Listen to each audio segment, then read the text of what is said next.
ശബരിമല സ്വർണ്ണക്കവർച്ച കേസിൽ ഉണ്ണികൃഷ്ണൻ പോറ്റിയെയും മുരാരി ബാബുവിനെയും വീണ്ടും റിമാൻഡ് ചെയ്തു.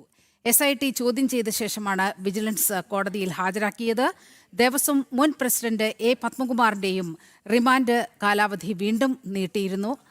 അടുത്ത 14 ദിവസത്തേക്കാണ് പത്മകുമാറിന്റെ റിമാൻഡ് നീട്ടിയിരിക്കുന്നത്. മനോജ് ചേരുന്നുണ്ട് വാർത്തയുടെ വിശദാംശങ്ങളുമായി. മനോജ്, ഇന്ന് കോടതിയിൽ ഈ പ്രതികളുമായി ബന്ധപ്പെട്ട് ഉണ്ടായത് എന്തെല്ലാം?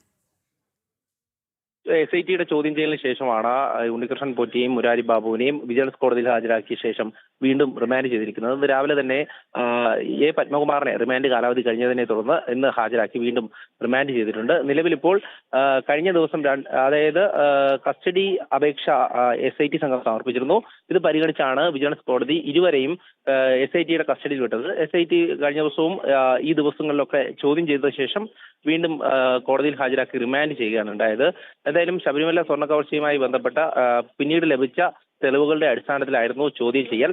എന്തായാലും നിർണായകമായിട്ടുള്ള ഈ രേഖകൾ ലഭിച്ച ഘട്ടത്തിൽ മറ്റ് അറസ്റ്റുകളിലേക്ക് പോകാൻ SIT സംഘം തയ്യാറെടുക്കുന്നു എന്നുള്ള വിവരം തന്നെയാണ് ലഭിച്ചിട്ടുള്ളത്. അതോടൊപ്പം തന്നെ A. പത്മകുമാറിനെ സംബന്ധിച്ചിടത്തോളം A. പത്മകുമാർ സമർപ്പിച്ചിരുന്ന ജാമ്യ ഹർജി കോടതി നേരത്തെ തള്ളിയിരുന്നു.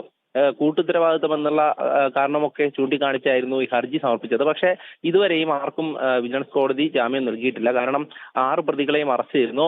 ഇതിൽ ഭൂരിഭാഗം പേരും ജാമ്യാപേക്ഷ സമർപ്പിച്ചിരുന്നു. ഉണ്ണികൃഷ്ണൻ പോറ്റി ഉൾപ്പെടെ ജാമ്യാപേക്ഷ സമർപ്പിച്ചിട്ടുണ്ട്. അത് 18-ാം തീയതിയിലാണ് പരിഗണിക്കുക. നിലവിലിപ്പോൾ സമർപ്പിച്ച് പരിഗണിച്ചിട്ടുള്ള ഒരു ജാമ്യാപേക്ഷയും കോടതി പിന്നീട് അത് തള്ളുകയാണ് ഉണ്ടായത്. എന്തായാലും ഇനിയുള്ള ജാമ്യാപേക്ഷകളും അത്തരത്തിൽ തന്നെയായിരിക്കും.